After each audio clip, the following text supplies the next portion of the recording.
여러분 잘 들어주세요. 저는 어릴 적부터 책 읽기를 좋아하고 공부를 잘했기 때문에 동네에서 수재라고 불리던 아이였습니다. 특히 수학을 좋아해서 과학고에 1등으로 입학했어요. 그리고 과학고에서 누구나 부러워하는 조기 졸업을 하고 서울대학교 의대에 진학했습니다. 그때까지는 제 인생이 탄탄테러를 걷고 있다고 생각했습니다. 저희 부모님조차 제가 서울대학교 병원에서 전문의로 계속 지낼 거라는 생각에 한치의 어긋남이 없으셨죠. 저도 이대로 계속 공부를 해나가면 의사가 되어서 서울대학교 의대가 제 직장이 될 것이라고 믿어 의심치 않았습니다. 그러던 어느 날이었습니다. 저는 응급실에서 일을 하던 중이었어요. 응급실에서 정신없이 환자들을 보는데 어떤 남자가 들것에 실려 들어왔습니다. 나중에 안 사실이지만 그 환자는 극단적인 선택을 시도했던 사람이었습니다. 저와 응급실 의사 2사람이 그 사람을 살리려고 여러 처치를 하던 중이었습니다. 그 사람은 갑자기 무슨 힘이었는지 벌떡 상체를 세우고 제 목에 칼을 대더니 미친 듯이 소리치는 것이었습니다. 그냥 나 내버려둬. 안 그러면 이 여자 찔러버릴 거야. 제발 나 죽게 내버려 두라고. 파괴하지 말고. 환자분 진정하세요. 일단 제발 저를 좀 놔주세요. 경찰 불러요 어서. 이 사람 눈 돌아서 무슨 짓 할지 몰라요. 제가 기억하는 것은 거기까지였습니다. 정신을 잃고 깨어나 보니 저는 병원 응급실에 목에 흰 붕대를 감은 채 누워 있었습니다. 그리고 제 옆에서는 저희 엄마가 울면서 자리를 지키고 있었습니다. 제가 희미하게 눈을 뜨니 엄마가 제 손을 붙잡고 오열을 하셨습니다. 어떡하니? 괜찮은 거야? 우리 딸 그 환자 때문에 죽을 뻔했어. 그 환자는 어떻게 됐어요? 그 사람은 마취제 주사 놔서 진정시키고 지금 깊이 자고 있어. 넌 걱정 말고 얼른 몸 회복할 생각만 해. 많이 놀란 것 같은데. 같이 일하던 레지던트의 말을 듣고서야 안심한 저는 또다시 잠에 빠졌습니다. 그리고 며칠 후 퇴원을 하긴 했지만 저한테는 정신적으로 큰 문제가 생기고 말았습니다.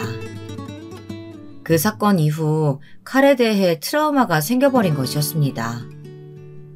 저는 메스를 잡으려고 하면 손이 덜덜 떨려서 수술도 하지 못하고 뾰족한 바늘이나 가위가 무서워서 간단한 처치조차 할 수가 없게 되었습니다.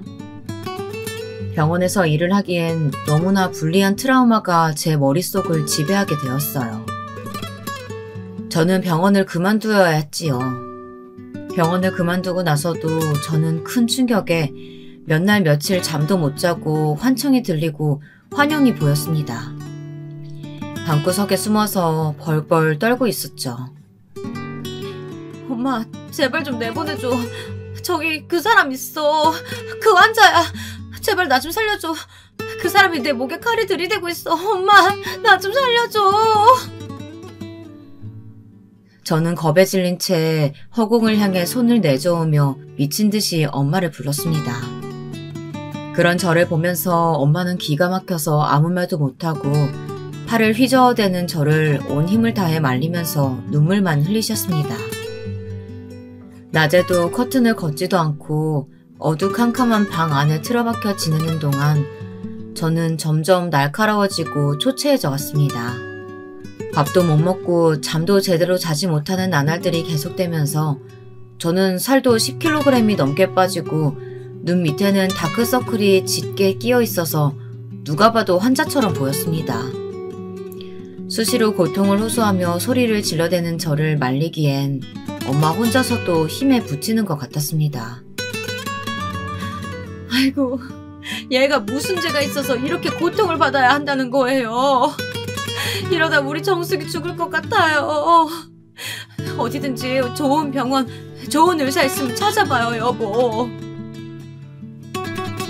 그런 저를 보다 못한 부모님은 제 병을 낫게 하려고 정신병원에도 보내보고 여러 유명하다는 정신과 의사와 면담을 시켜보았지만 그 트라우마는 쉽게 낫지 않았습니다. 오히려 과도한 정신과 의사의 면담은 심적으로 점점 지쳐가기만 했습니다. 집에서 요리를 하려고 칼을 들면 그 남자의 환영이 떠올라서 칼을 쓰는 것에 거부감이 있는 상태였습니다. 억지로 참고 약도 먹었지만 여전히 제가 요리를 할 때면 손이 떨리는 것은 어쩔 수가 없어서 저는 요리를 웬만하면 하지 않았습니다. 저희 부모님은 제가 다시 정상적인 생활을 할 수 없을까봐 걱정을 많이 하셨고 그 때문에 저에게 억지로 강요하거나 뭘 시키시는 것은 하지 않으셨습니다. 저는 집안에서 저희 부모님하고만 대하며 밖에 일절 나가지도 않은 채 폐인처럼 지냈습니다. 어쨌든 그렇게 마음이 방황하던 시기에 남편을 만났습니다. 남편은 서울대학교 인문대학에서 강의를 하는 교수였고 저는 1년간의 폐인 같은 생활을 하다가 공황장애 약을 복용하며 조금씩 서울대학교 병원에서 다시 재활을 하려고 하고 있었습니다. 남편은 단정하고 냉철한 철학자 같은 사람이었어요. 제게는 없던 그런 부분에 끌려서 저는 남편에게 고백을 했습니다. 남편은 처음에는 제 고백을 거절했습니다. 그러나 제가 끈질기게 따라다니자 제 정성에 져서 저와 사귀게 되었습니다. 남편과 사귀고 1년이 되지 않은 어느 날 남편은 저와 여행을 가고 싶어 했고 저는 기쁜 마음으로 따라 나섰습니다. 그곳에서 남편은 1박을 하자면서 저한테 술을 먹였고 그날에 저는 남편의 아이를 임신하게 되었습니다. 저는 임신 사실을 알게 된 후 며칠을 끙끙 앓으며 고민하다가 하는 수 없이 남편에게 그 사실을 털어놓게 되었습니다. 선생님, 저 임신한 것 같아요. 어떻게 하죠? 남편은 제 고백에 놀란 것 같았지만 조금 후 침착함을 되찾고 저를 위로했습니다. 걱정하지 마. 내가 우리 부모님께 이야기할게. 그러면 우리 결혼할 수 있을 거야. 너는 걱정하지 말고 기다려줘. 부모님도 크게 반대하시진 않을 거야. 그러나 남편의 생각은 너무 안일했던 거였습니다. 남편의 소개로 시부모님을 처음 만난 날 저는 그분들의 냉담함에 몸이 떨리고 트라우마가 다시 고개를 드는 것 같았습니다.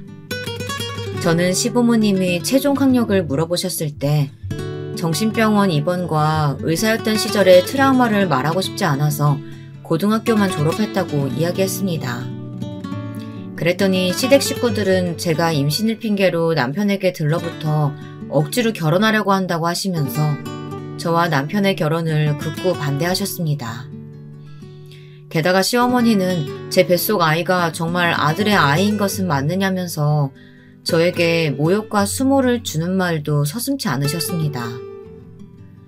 그러나 남편은 어떻게든 저와 뱃속의 아이를 책임지겠다고 하며 시부모님을 설득했습니다. 그때는 남편이 제 인생을 구원한 사람처럼 멋져 보이고 든든한 사람으로 보였습니다. 정말이지 제가 눈이 어떻게 되었나 봐요. 남편은 시부모님의 극한 반대에도 제 편에 서서 저와 결혼을 강하게 밀어붙였습니다. 저는 이 사람도 제 아이도 책임지는 사람이 되어야 한다고 생각합니다. 어머님, 아버님이 왜 반대하시는지는 알고 있습니다. 하지만 이 사람도 대학은 졸업 못했을 뿐이지 머리는 좋은 사람이에요. 그러니까 너무 반대만 하시지 마시고 다시 생각해 주세요. 그러니까 뭐 때문에 대학을 졸업 못했느냔 말이야. 그냥 계속 학교 다녔으면 졸업을 하던지 애 낳고 다시 학교 다니면 되지 않느냐고. 아니면 당장 결혼하지 말고 대학 졸업하고 나면 결혼하는 게 어떠니? 아니, 며느리라는 애가 배불러서 학교 다니면 교수인 우리 아들 입장이 뭐가 돼요? 당신도 참. 그러니까 빨리 내가 선보라고 할 때 선을 봤어야지. 너는 엄마 말 안 들어서 이게 무슨 꼴이니? 어디서 근본도 모르는 애를 데리고 와가지고 결혼을 하겠다고. 아이고 머리야. 내 평생 네가 속 안 썩일 줄 알았더니 이제 와서 이 엄마 뒤통수를 때리는구나. 그것도 아주 세게 치는구나. 저를 사이에 두고 시댁 식구들은 제가 마치 투명인간인 것처럼 제 앞에서 제 흉을 보았고, 저를 만난 것이 남편 경력에 다시 없는 흠이라도 됐냐 걱정을 하셨습니다. 그때 당시 저는 마음의 상처를 많이 받았습니다. 하지만 시댁 식구들에게 대놓고 티를 낼 수는 없었어요. 무슨 말을 듣는다 하더라도 그때는 어떻게든 남편과 결혼 승낙을 받아야만 했으니까요. 그래서 저는 입을 꾹 다물고 남편과 함께 시댁 식구들에게 무릎을 꿇고 제발 저를 받아달라고 부탁하는 수밖에 없었습니다. 그때라도 저는 도망쳤어야 했어요. 하지만 앞으로 일어날 일들을 알지도 못한 채 저는 그 수모를 당하고도 남편이랑 결혼만 할 수 있다면 참아야 한다고 생각했습니다. 그만큼 남편은 제 인생을 좌지우지할 만큼 영향력이 있었으니까요. 저는 이 사람에게 버림받는다면 죽어버려야겠다고 극단적인 생각까지 했습니다. 그만큼 그때는 남편을 사랑한다고 믿었습니다. 하는 수 없이 시부모님은 아들에게 져서 저와 결혼하는 것을 승낙하셨습니다. 하지만 저를 마음으로 받아들인 것은 절대 아니었습니다. 결혼 후에 시부모님은 저에게 대학을 나오지 않았다는 문제만으로 10년을 괴롭히며 무시해왔고, 남편을 비롯한 시댁 식구들에게 집단으로 따돌림을 당해왔으니까요. 저는 그때마다 억울해서 제가 의대를 다닌 사실을 말하고 싶었지만, 그랬다면 제 정신병원 입원 병력까지 이야기하는 것이 너무 수치스럽게 생각되어서 쉽게 말을 꺼낼 수가 없었습니다. 임신 초기에 티가 나지 않을 때 결혼식을 하자면서 남편은 신혼여행도 가지 못하게 하고 결혼 후에는 저를 강제로 시댁에 같이 살게 했습니다. 저희 부모님은 저의 고집으로 남편과의 결혼은 허락했지만 제가 많이 걱정되어서 아기를 낳기 전까지만이라도 친정에서 지내기를 바라셨습니다. 그렇지만 저는 부모님의 호의도 거절했습니다. 그때는 어떻게든 시부모님의 눈에 들어서 편하게 결혼 생활을 하고 싶었던 욕심도 어느 정도 있었기 때문입니다. 지금 생각해보면 다 부질없는 짓이었어요. 시부모님은 저라는 존재 자체를 처음부터 마음에 안 들어 하셨던 분들이시니까요. 처음부터 제게 저기를 가지고 계셨던 두 분의 마음은 결코 변화하지 않았습니다. 제가 그 사실을 깨닫는 데에는 그리 오랜 시간이 흐르지 않았습니다. 임신을 하고 10달이 채 못 되어서 저는 갑자기 진통을 느끼고 응급수술로 출산을 하게 되었습니다. 출산을 하고 병원에 누워있는데 시부모님은 저의 병실에는 오시지도 않고 남편과 아기만 보고 가셨다고 하더라고요. 나중에 남편에게 그 말을 전해 듣는데 서러움에 눈물이 그치지 않더라고요.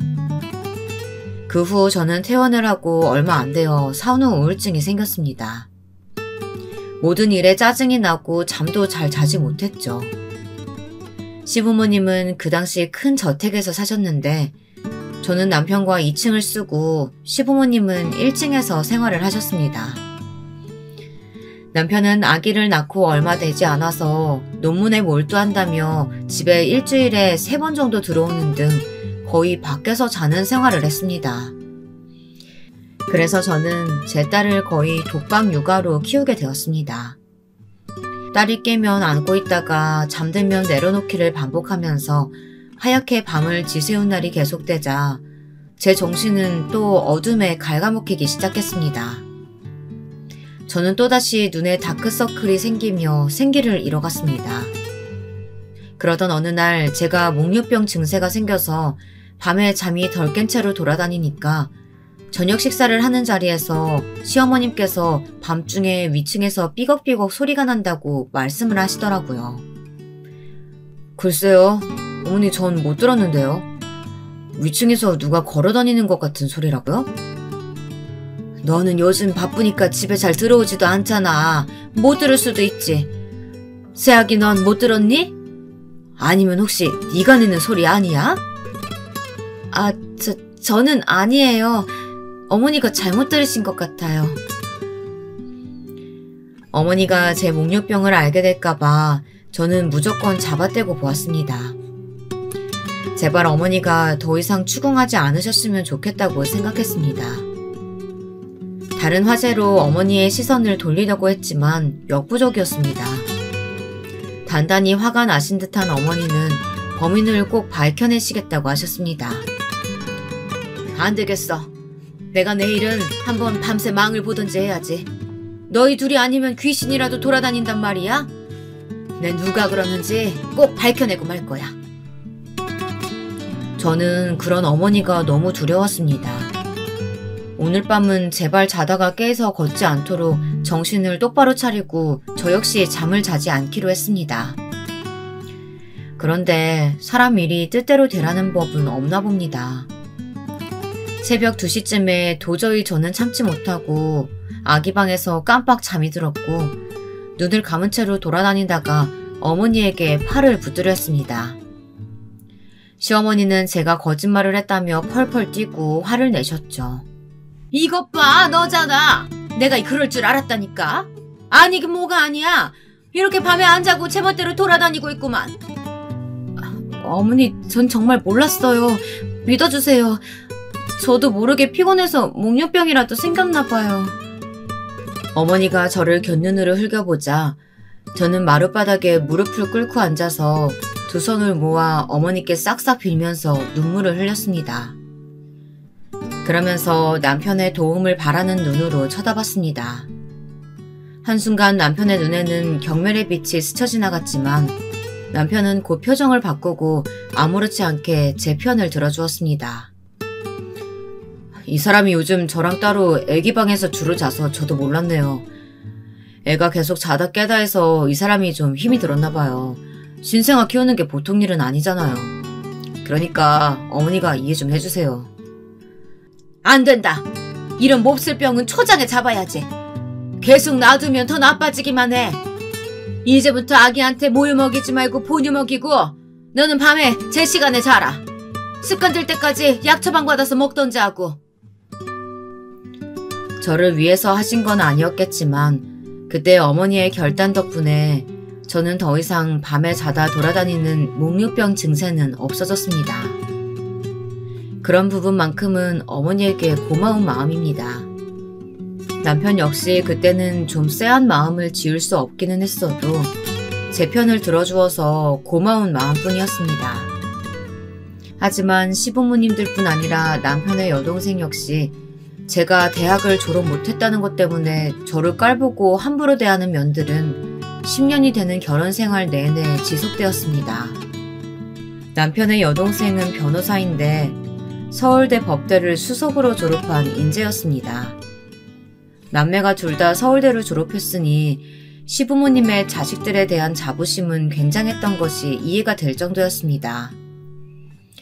남편의 여동생은 제가 결혼한 지 5년 후에 결혼을 했는데 시누이의 시댁에서 아들이 변호사 며느리를 데리고 왔다면서 아무 일도 안 하고 시어머니가 해주는 밥 먹고 잘 쉬다 온다고 하면서 저에게 은근히 자랑질을 하는 것이었습니다. 그러면서 꼭 자기 친정에 오면 온갖 심부름은 다 저한테 시키는 것이었습니다. 그러면서 저를 위아래로 쳐다보는 우리 시누이는 정말 얄미운 여자였어요.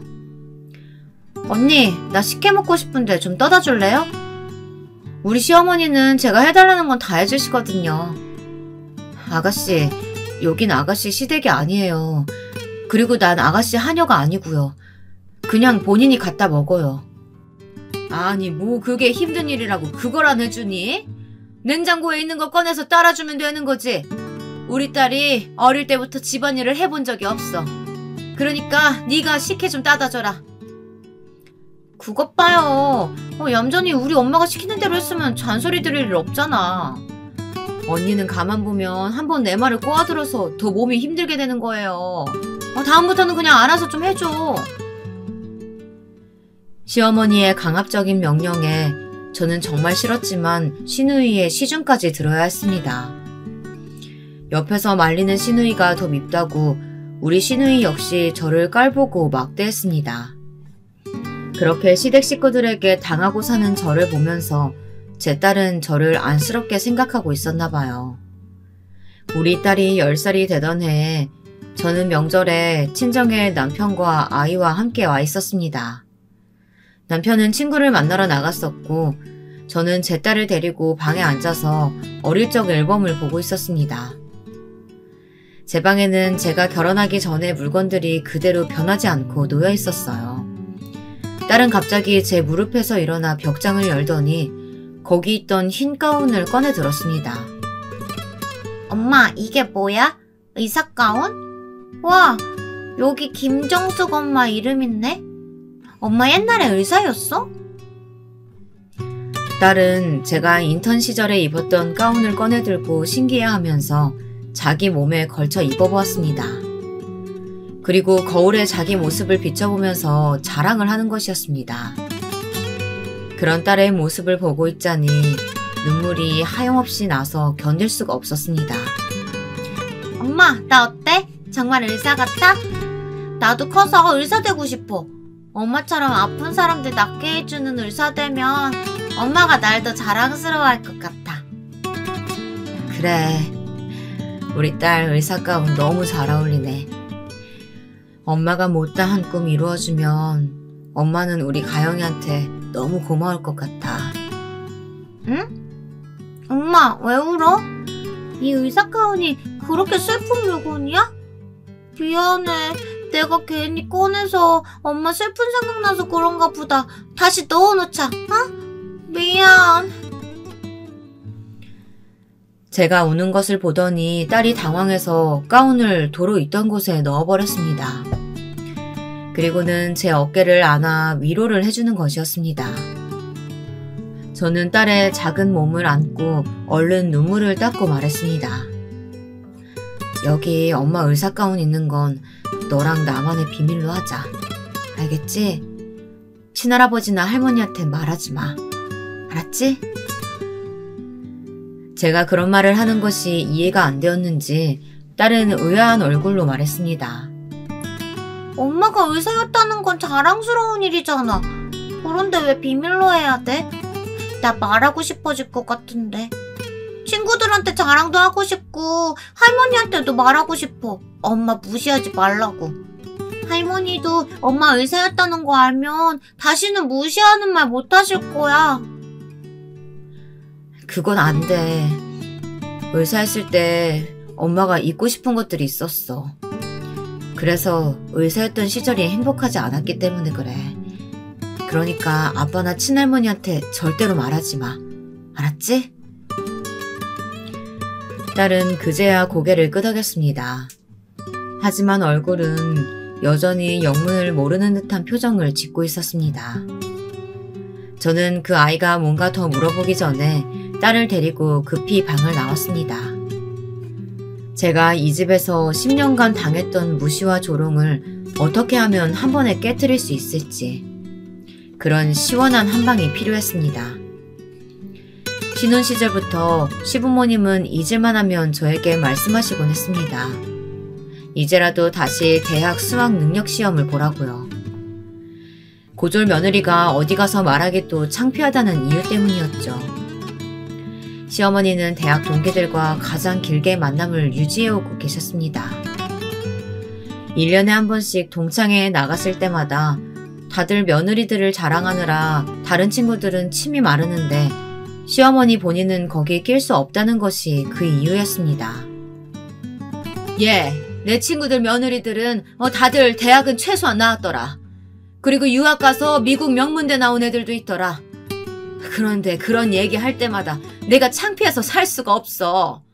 그러니까 집에서 공부라도 해서 수능 봐라 얘. 뒷바라지 해줄 테니까. 어머니, 이제 와서 무슨 공부를 해요. 저 이제 공부에 미련 같은 거 없어요. 그냥 우리 딸 아들 잘 키우고 남편 뒷바라지만 잘하면 되지 않을까요? 아니야. 그래도 졸업장은 하나 있어야지. 아무리 고등학교가 명문이면 뭐해. 그래도 대학 졸업장이 진짜지. 어디 가서 최종학력 고졸이라고 하면 다들 얼마나 널 무시하겠어. 그리고 네 남편하고 딸한테도 떳떳하게 살아야지. 안 그러니? 네 딸 가영이도 이제 다 컸는데 엄마가 고졸이라고 얘기 들어봐라. 나중에 엄마는 왜 대학 졸업도 못했느냐고 물어보지 않겠느냐고. 그리고 생각해보면 우리 아들한테도 민폐지 뭐. 교수 와이프가 고졸 출신이라고 하면 누가 믿겠니? 내 아들이랑 조금이라도 수준 맞으려면 대학 졸업장은 필수로 있어야 돼. 시어머니는 오히려 어머니나 아버님이 그런 저를 무시하고 막대하고 계시는 것은 생각도 안 하시고 그렇게 사람 마음에 비수를 꽂는 말씀을 잘도 하시는 것이었습니다. 저는 그런 시어머니의 막말을 듣고 있자니 점점 화가 나서 저도 모르게 어머니께 말대꾸를 하고 말았습니다. 어머니, 오히려 어머니가 저를 더 무시하고 막대하시는 것 같아요. 다른 사람들은 저한테 그렇게 막말하지도 않고 제가 고졸인지 대졸인지 그런 거 신경조차 안 써요. 오직 어머니 아버님만 저한테 학력이 어떠니 대학을 못 나왔느냐 하면서 그러면서 스트레스 주시잖아요. 저 앞으로 그런 말 집안에서 안 듣고 살고 싶어요. 저 이 집에서 10년 동안 살면서 정말 미쳐버릴 것 같은데 계속 참고 살고 있었어요. 그런 줄 아시면 제발 배려 좀 해주세요, 어머니. 뭐라고? 아니, 너는 시어머니한테 막말하는 거니 지금? 내가 널 언제 무시했다고 그래? 그래, 백보양보해서 내가 너한테 대학 못 나왔다고 뭐라고 하기는 했다 쳐. 네가 그렇게 말귀 못 알아듣는 배움 짧은 아이였어도 내가 그랬을까? 그래도 네가 고등학교 때까지는 공부도 잘했고 머리 좋은 애였다는 걸 알아서 아까워서 그런 거야.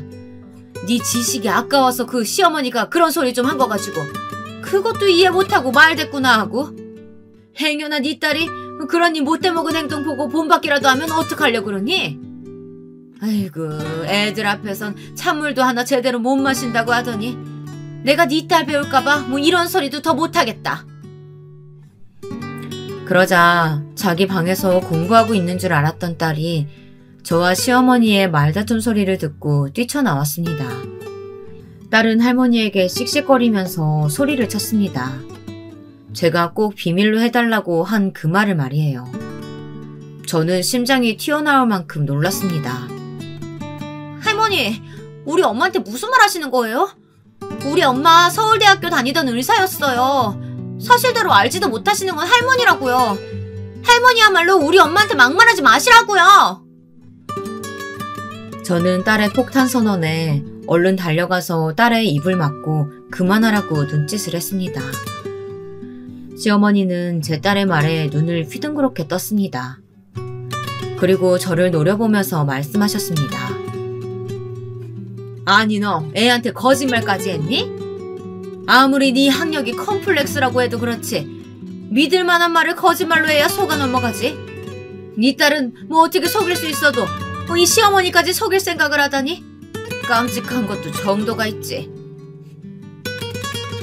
저는 속으로 안도의 한숨을 쉬었습니다.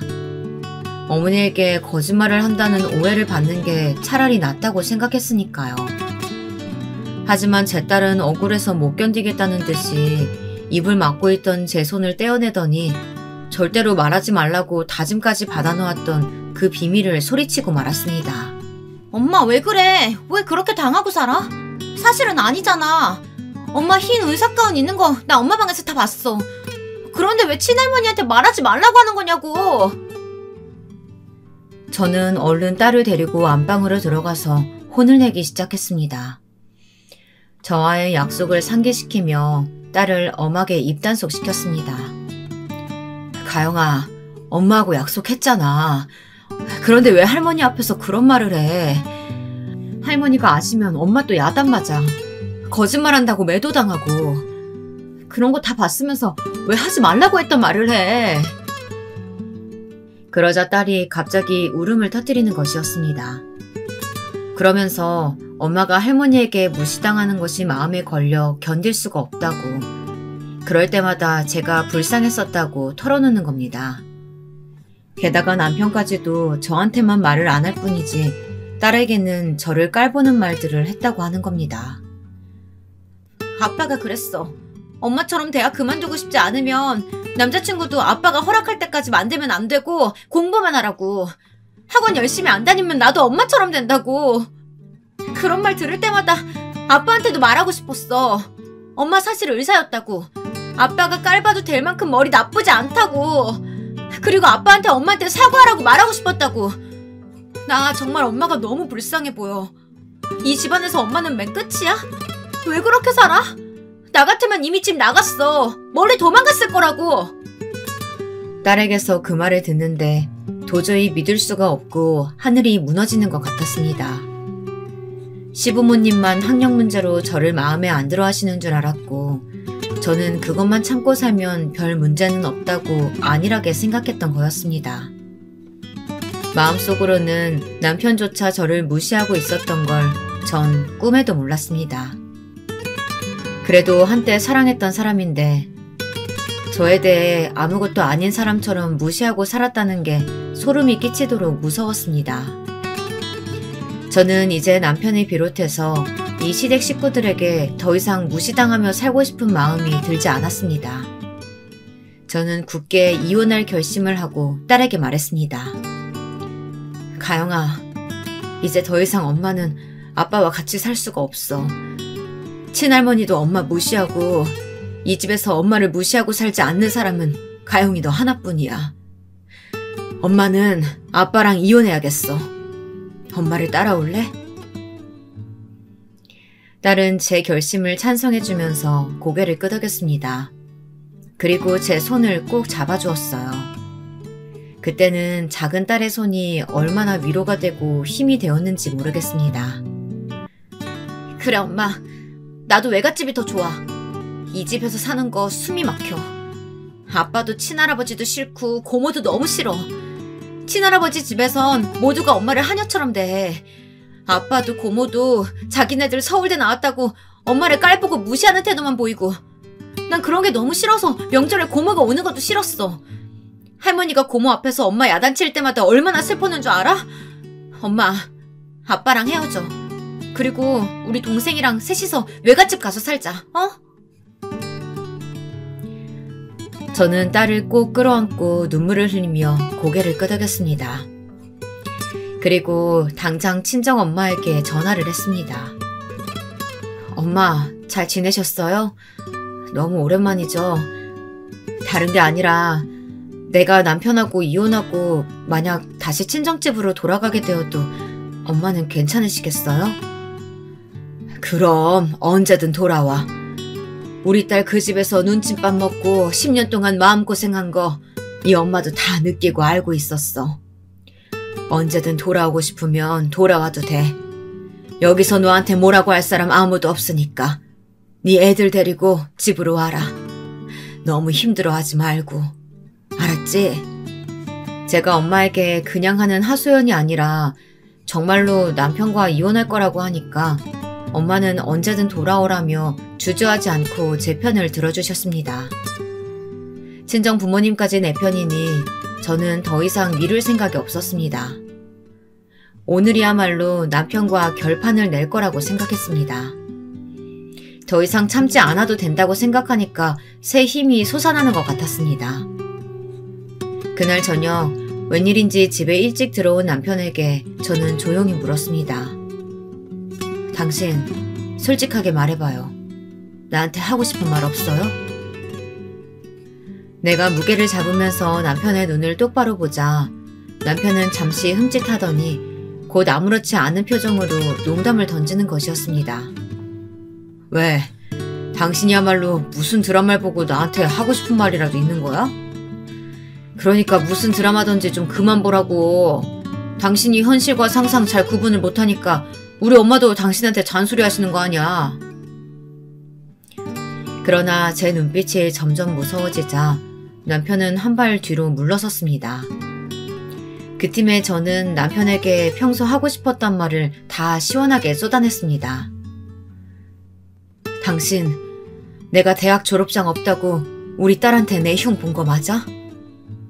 그리고 어머님 아버님께 내가 무식하고 배운 거 없어서 나랑 같이 사는 거 힘들지만 맞춰주는 거라는 말도 했어? 난 당신을 믿었어. 비록 당신 어머니 아버지가 나를 탐탁지 않게 생각하고 계신 거 다 알지만 난 당신만은 적어도 내 편이라고 믿었다고. 그런데 당신도 나를 깔보고 흉봤었다면서 그것도 내 딸한테 그런 말을 하다니 당신 좀 머리가 어떻게 된 거 아니야? 제가 무서운 눈을 하고 취조하듯 말하자 남편은 기분이 나빴던 모양이었습니다. 분노로 얼굴이 울그락불그락해져서는 남편은 도대체 누가 그런 말을 하느냐고 화를 내면서 저에게 물었습니다. 우리 엄마가 그런 말 했을 리 없고 가영이가 그랬어? 내 이놈의 기집애를 그냥 엄마한테 할 말 안 할 말이 따로 있지. 그건 내가 걔한테 화가 나서 한 말이야. 당신을 절대 깔보거나 흉보려는 의도로 했던 것도 아니고 아니 만약에 내가 그랬다고 쳐도 당신이 졸업 못했다는 사실은 변함이 없잖아. 그러게 내가 애들 어릴 때 다시 공부하라고 했잖아. 엄마도 나도 그걸 얼마나 바랬었는데. 되려 저에게 큰 소리를 치면서 뻔뻔하게 나오는 남편에게 저는 크게 실망했습니다. 그래서 저도 저절로 남편에게 목소리가 크게 나오더군요. 당신한테 이야기하기에는 너무 못나 보이고 내 자신이 초라해져서 그런 거였어. 어머님이 나한테 막말하시고 무시하시고 그런 말들 그냥 참아 넘겼어. 그렇게 10년을 살았어. 이젠 더 이상 그렇게 못 살겠어. 우리 가영이가 나보고 불쌍하대. 엄마 불쌍해서 못 살겠대. 그리고 나한테 이혼하려고 말해준 것도 가영이야. 우리 딸이 말해주지 않았으면 난 당신을 좋은 남편으로 오해하고 고마워하면서 살 뻔했잖아. 그건 생각만 해도 끔찍하다. 이젠 나도 내 트라우마 좀 극복하고 당신 집안에서 벗어나서 내가 하고 싶은 일 하면서 살 생각이야. 그러니까 당신도 이제 그만 나랑 이혼해줘. 기다려, 거기서! 뭐 어딜 간다는 거야? 돌아오지 못해? 저는 남편이 항변하는 말 그 어떤 것도 들리지 않았습니다. 마지막으로 그 말을 남기고 딸과 아들을 데리고 친정으로 짐을 싸서 돌아왔습니다. 그리고 다시는 시댁에 돌아가지 않았습니다. 제가 돌아오니 저희 부모님이 눈물을 흘리면서 저를 따뜻하게 맞아주었습니다. 제가 울면서 엄마에게 안기자 친정엄마는 한참 동안 제 등을 쓸어주시면서 상심한 저를 위로하셨습니다. 내가 너 결혼할 때부터 마음이 조마조마했는데 그 집에서 그렇게 푸대접 받으면서 살았다는 말을 들으니까 얼마나 속이 상했는지 몰라. 잘 왔다 정수가. 이제는 정말 열심히 공부해서 다시 대학병원 의사로 살자. 엄마가 네 딸이랑 아들 돌봐주고 네 공부 뒷바라지도 해줄게. 알겠지?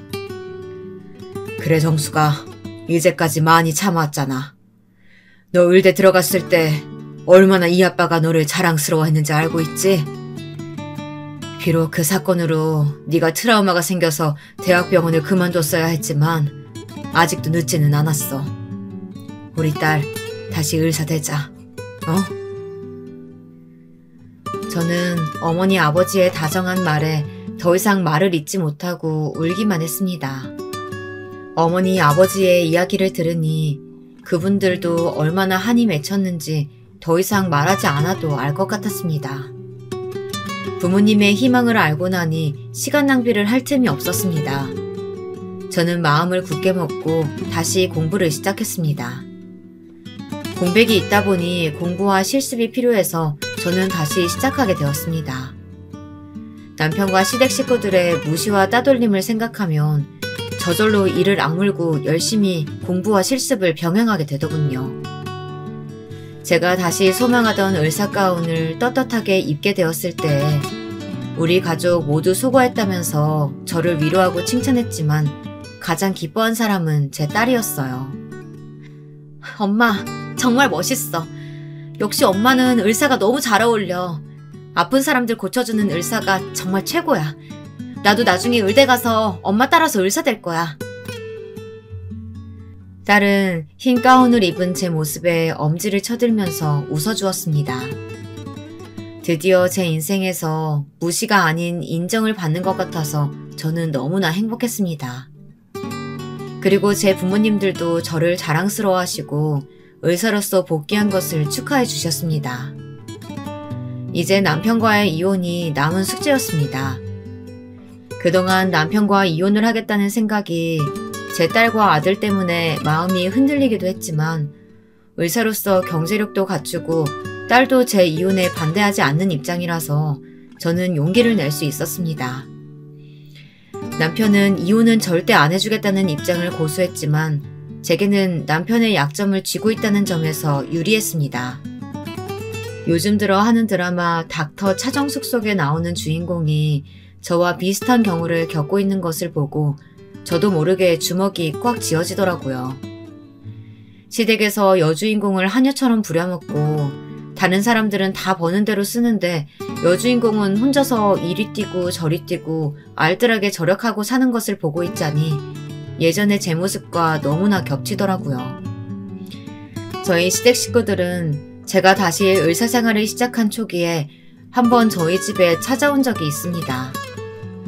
드라마 닥터 차정숙을 보고 저는 옛 기억이 생각나서 친정에서 의사 가운을 꺼내 입었던 그날 우리 시어머니가 쳐들어오셨던 것입니다. 그런 제 모습을 보시고 놀라서 뒤로 낮아빠지던 시어머니의 얼굴이 아직도 눈에 선합니다. 그날만큼 통쾌했던 날이 제 인생에 없었던 것 같아요. 네가 지금 진짜 의대에 다녔었다는 거니? 그런데 그 이야기는 왜 안 하고 살았어? 진작에 말을 했어야지. 제가 어머님께 그런 말을 한들 뭐가 달라졌을 것 같아요? 학벌 지상주의에 찌들어 있는 어머님 아버님에게 어필이나 하려고 의대 들어간 것도 아니고요. 이제는 애들도 커서 시간도 많이 생겼고 제 친정어머니 아버지가 원하시니까 다시 의사로 복귀한 겁니다. 그리고 그 사람이랑은 헤어질 거고요. 제 단호한 마지막 말을 듣고 시어머니는 더 흥분해서 제게 삿대질까지 해가면서 소리치셨습니다. 험악하게 눈을 부라리며 달려드는 시어머니를 제게서 몸으로 맞고 계셨던 건 다름 아닌 저의 친정엄마였습니다. 아니 너는 우리가 너를 받아준 은혜를 원수로 갚니? 지금 와서 왜 이혼을 하겠다는 거야? 나도 내 며느리 의사라고 동창들한테 자랑거리가 생겼는데 지금 와서 이혼하겠다는 이유가 뭐니? 그 이혼 이 시어머니가 허락할 것 같아? 밑도 끝도 없는 이혼이라니 우리 집에선 용납 못한다. 은혜라고요? 말도 안 되는 소리 하지 마세요. 저는 시댁에서 살면서 한 번도 은혜를 받았다고 생각해 본 적이 없어요. 제가 무슨 말을 하든 항상 제게 돌아오는 건 차가운 냉대와 무시뿐이었잖아요. 어머니가 뭐라고 말씀하셔도 저는 지금 당장 남편하고 이혼할 겁니다. 다시 의사 되기로 한 것도 우리 가영이한테 떳떳한 엄마가 되고 싶어서 그런 거예요. 제가 왜 어머니 허영심 때문에 다시 의사가 돼야 되나요?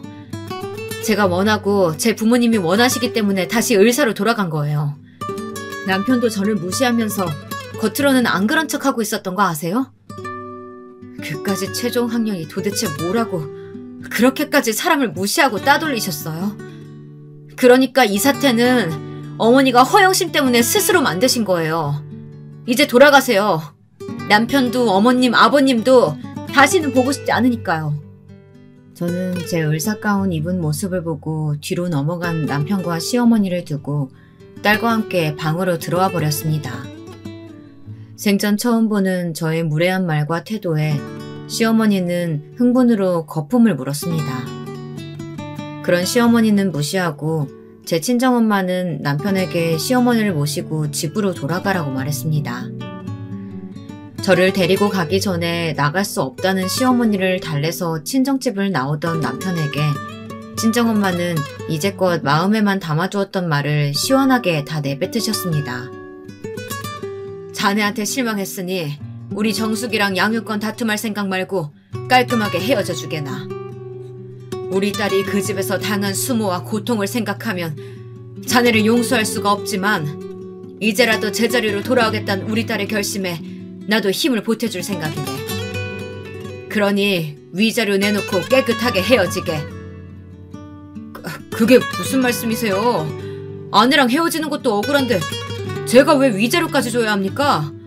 아내와 헤어지는 것도 왜 장모님의 허락을 받아야 되냐고요? 저 소송으로 갈 겁니다.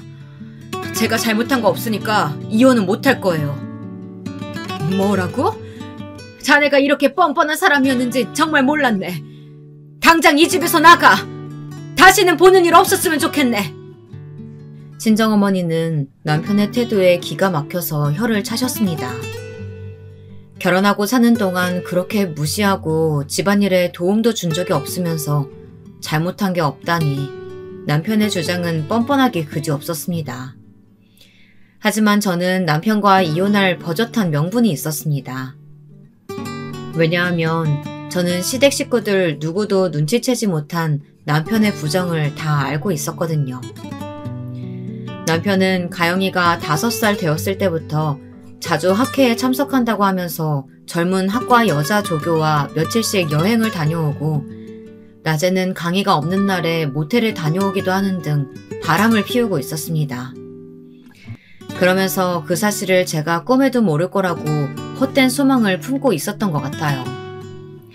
저는 이제 그 사실을 터뜨릴 기회다 생각을 했고 아이들의 양육권을 위해서 변호사를 고용했습니다.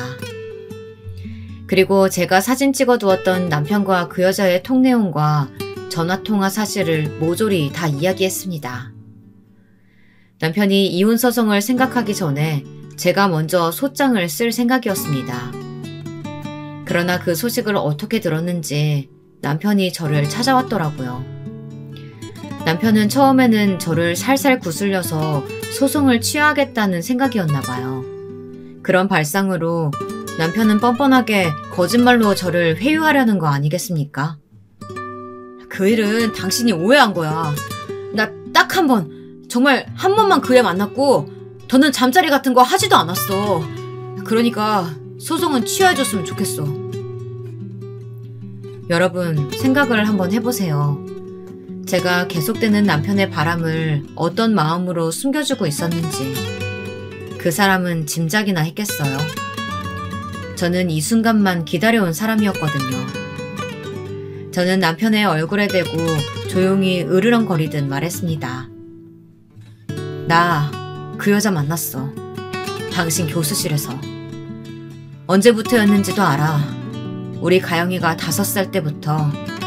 당신 그 여자랑 바람 피운 거 다 알고 있었지만 당신한테 이야기하지 말라고 했어. 나 만났다는 거 그 여자가 말 안 했지? 내가 부탁했어. 나중에 당신 약점으로 써먹으려고 말하지 말라고 했던 거야. 마음 같아선 그 여자도 같이 가정 파탄 책임 물어서 소송하고 싶은데 꾹 참고 있는 거야. 저는 그동안 차곡차곡 모아두었던 사진들과 통 내용들을 증거로 남편의 눈앞에 들이댔습니다. 그러면서 그 여자의 불륜을 다 알고 있다고 폭로하자 남편의 얼굴이 새파래지더니 꽁지가 빠져라 하고 달아났습니다. 그래서 저는 이혼 변호사와 함께 법정에 서는 일은 없게 되었습니다. 정말 다행인 일이죠. 남편은 꼼짝없이 양육권을 저에게 넘기고 제가 달라던 위자료도 어떻게 했는지 모르지만 3억을 마련해 주었습니다. 자기가 학과 조교랑 바람 피우는 사실이 시부모님의 귀에 들어가는 것만은 어떻게든 막고 싶었나 보더라고요. 저와 남편의 이혼은 합의로 원만하게 이루어졌습니다.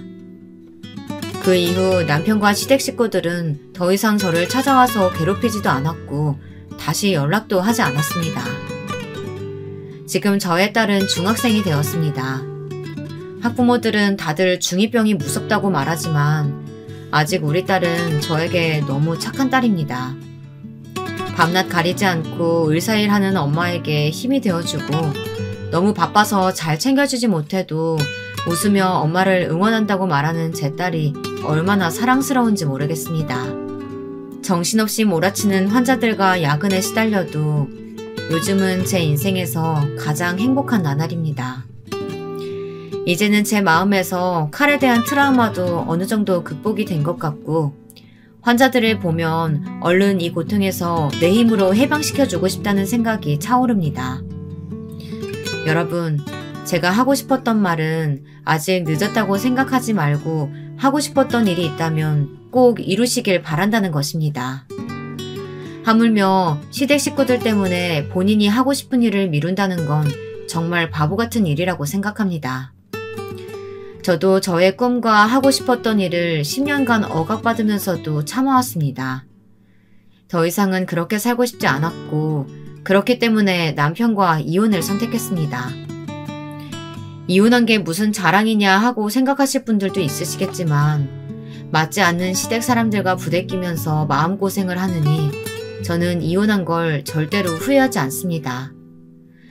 딱 한 번뿐인 인생인데 남들의 말과 행동에 휘둘려서 생기없게 사는 것을 선택하시겠습니까? 여러분 같으면 어떻게 하시겠어요? 그럴 필요는 없다고 생각합니다. 부당한 대우를 받으면서까지 남의 눈치 볼 일은 아니라는 겁니다. 개인의 정신건강에도 더 좋지 않고요. 자기 자신을 사랑해야 가족도 사랑하고 더 나아가 남들도 불쌍히 여기고 선한 마음을 널리 퍼뜨릴 수 있을 것이라고 생각합니다. 자기 마음이 괴롭게 느껴지면 남들에게 신경 쓸 여유가 없게 됩니다. 살아가는 길목에 어떤 장애물이 있다고 해서 계속 참기만 하면 마음의 병은 더 깊어집니다. 그러니 인생을 살면서 하고 싶은 일은 다 하시길 바래요. 그리고 자기를 무시하는 사람들에게 절대로 참지 마시고 큰 목소리를 내세요. 내가 참는다고 해도 그 사람들은 제 마음을 알아주지 않습니다. 오히려 아무 죄책감 없이 더 못살게 나를 괴롭힐 뿐입니다. 그런 사람들 때문에 여러분의 인생을 낭비하고 후회를 남겨서는 안 되지 않겠어요? 여러분, 오늘의 제 이야기는 여기까지입니다. 저의 이야기는 어떠셨나요? 여러분도 살면서 중간에 그만두거나 하고 싶은 일을 못하고 의지가 꺾인 일이 있다면 그것을 꼭 이루어 보세요. 저는 늦지 않았다고 말하고 싶습니다. 그러니까 지금이라도 시작하세요. 자기가 하고 싶은 일은 나이가 몇이 되었든 간에 다시 생각나는 법이니까요. 저는 요즘 다시 의사일을 하면서 보람을 많이 느끼고 있어요. 저를 의지하는 환자들의 표정에 점점 희망의 빛이 떠오르고 저에게 수술을 받아 병이 호전된 환자들이 퇴원을 했어도 가끔 저를 찾아와서 감사 인사를 하는 날은 너무나 기분이 좋아져요. 저도 사회에서 쓸모있는 일을 하고 있는 사람이라는 생각에 저절로 어깨가 으쓱해진답니다. 그리고 요즘은 제 선배나 후배들이 저를 대하기 힘든 선배나 팀에서 짐과 같은 존재로 여기지 않고 제 실력에 따라 동등한 동료로 생각해주니 얼마나 고마운지 모릅니다. 같이 연구하고 병에 대해 토론할 때 저를 업신여기지 않고 따돌리지 않는 분위기가 저는 너무나도 행복합니다. 몇십 번의 외과 수술과 몇 년의 의국 생활을 하다 보니 의사일도 동료들도 익숙해지고 점점 자신감을 키워가는 저의 성장을 올곧게 마주할 마음의 여유까지 생겼습니다. 현재 제 생활을 돌아보면 꼭 참는 것이 미덕만은 아니라는 생각이 듭니다. 제가 아직도 바보같이 시댁과 남편에게 굴복하면서 살고 있었다면 지금 제가 누리는 행복의 반도 느끼지 못하고 살았을 겁니다. 만약에라도 이제 그런 생각은 하고 싶지도 않아요. 제 부모님들은 이제 저와 남은 생을 함께할 남자가 나타나기를 은근히 바라고 계신 것 같아요. 하지만 저는 아직까지는 제 딸과 아들만 있으면 충분하다고 생각합니다. 누군가와 정말로 인연이 되어서 재혼하는 것까지 거부하지는 않겠지만 선을 본다든지 억지로 만나는 것은 마음에 내키지 않습니다. 저의 애들이 커서 엄마가 재혼해도 상처받지 않고 웃으면서 허락해줄 수 있는 날까지 저는 기다릴 수 있어요. 제 긴 글 읽어주셔서 감사합니다. 청취자 여러분, 건강하고 행복하세요.